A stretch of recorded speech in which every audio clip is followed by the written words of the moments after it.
This video is to show the process of creating a painting from start to finish. One of the paintings that I worked on last year, I photographed at 20 different points so that I could show the ways that I'm layering up the paint and the order in which I'm painting the different objects. This painting was a commission for somebody. It's a painting of their two of their children, and it was quite a nice one to do because the composition was quite interesting. It was quite a sort of challenging thing to actually sketch out. So if I start at the beginning with this one, the very first photograph of the painting, all I have here is a primed canvas, and I've sketched out the outlines for the girls and the swing. And you can just see down in the bottom corner I've just started to apply some paint just to the background area. Usually, once I've sketched out a painting, what I will do is start to block in the background first. So I'm not thinking about much detail. So on the second picture you can see that I'm blocking in quite dark colours in the background. The backdrop against which the girls have been photographed is kind of rhododendron bushes and sort of trees and things. So it was quite dark and the highlights were sort of hitting the leaves. And so this is kind of not just a complete flat colour. I've tried to include some kind of different tones, but it's just kind of to give a base for the leaves to go over the top of. In the third picture, I've started to put in some of the detail of the leaves. So I'm picking out the ones that I could see quite prominently and just kind of putting those shapes in roughly. And as we go and look at the fourth picture, I've started to pick out some of the highlights. So some of the areas where when I'm referring to the photo, I can see that the light's hitting the leaves. In the fifth photograph, I've started to put some kind of yellow highlights in there as well, because at this stage, by using kind of washes of colour and picking out particular colours, I can change the kind of overall mood of the picture. So in the previous one I felt it was looking a little bit too cold, and that perhaps some yellow tones would help to warm it up a little bit. To be honest, I actually find backdrops like that quite challenging to paint. The majority of the paintings that I do have always been interior locations, and so having lots of trees and lots of different texture was quite different for me, but I enjoyed working on it because I think it's good to embrace doing something different to what you normally do.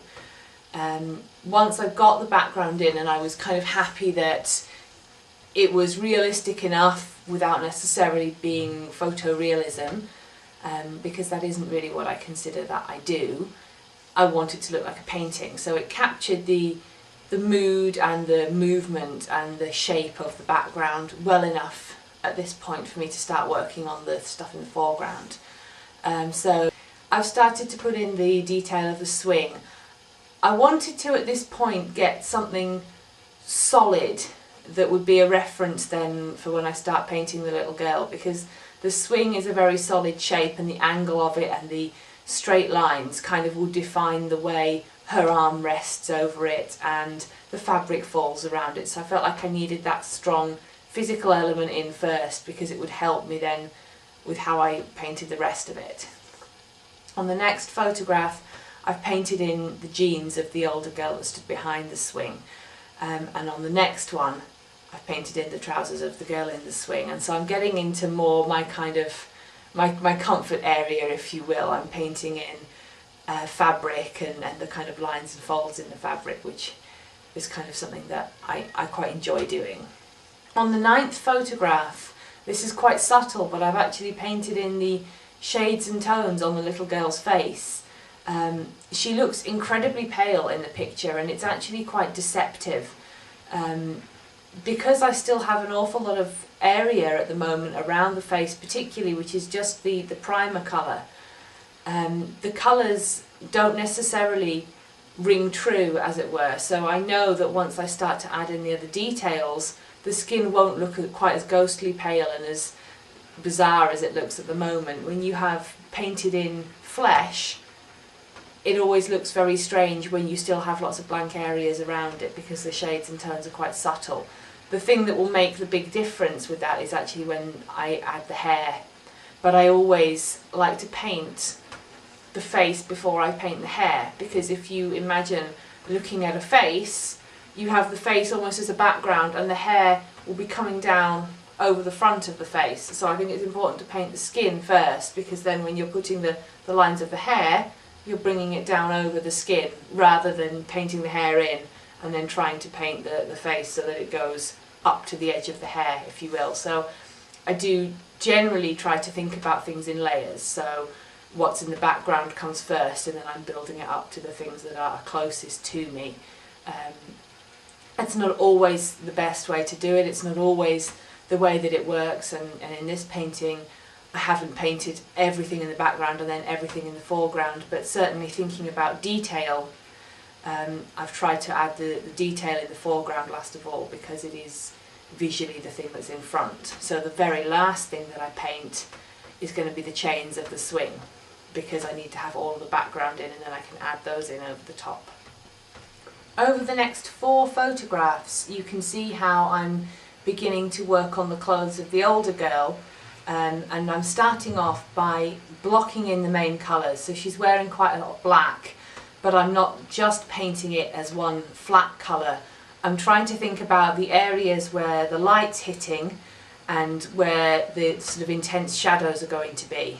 So where the light is reflecting on the clothing, where the light is falling, I'm mixing a little bit of white in, so it's almost a kind of greyer tone, and then where it's in shadow, I'm having that as a sort of pure black colour.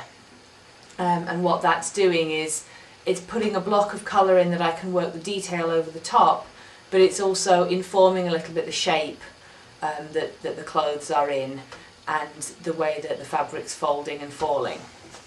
So once I've got those sort of base colours in with a few references for tone and highlights, and I'm building up the detail over the top. So the shirt has stripes on it, so I'm applying them over the top of that block of colour in sort of a slightly watered down white, because I don't necessarily want them to be pure brilliant white. I want them to sort of look like it's woven into the fabric, so it's a sort of slightly watered down, quite fluid white that I can just trail over the top, and also I'm trying to keep it to the lines that would indicate where the folds are in the fabric, because I don't want them to look too geometric. That would undermine the way that I tried to put the shape in of how the fabric was folded on the sleeves and things like that. The next photograph shows that I've actually painted in some of the detail of the features on the younger child. Previously all I'd done was tone in the skin, so now I've painted kind of around the eyes, I've painted in the eyes, I've put some colour in the lips and things like that, and so it's starting to look a little less frightening, because they do look quite scary when it's just the skin with no features. Once you start to put the features in, you can focus on things like, are you capturing the expression quite right? Does it look not only like a person, but does it look like the person that you want it to be? When I'm painting this, I'm constantly referring to the photograph. I have them on my notice board, so that I can constantly look between the painting I'm creating and the photo that I'm working from. And that means, you know, if the mouth needs to smile a little bit more, I can kind of alter these things as I'm adding the features in. On the next picture you can see that I've added the hair, and you'll see what I mean about it being the hair that makes the difference. The skin no longer looks quite as ghostly, although they are both quite pale people. Once the hair is painted in as well, it doesn't look quite as washed out. It's starting to look much more true to how it should look. On the next photo, I've started to paint in some of the details of the older girl and her hair as well.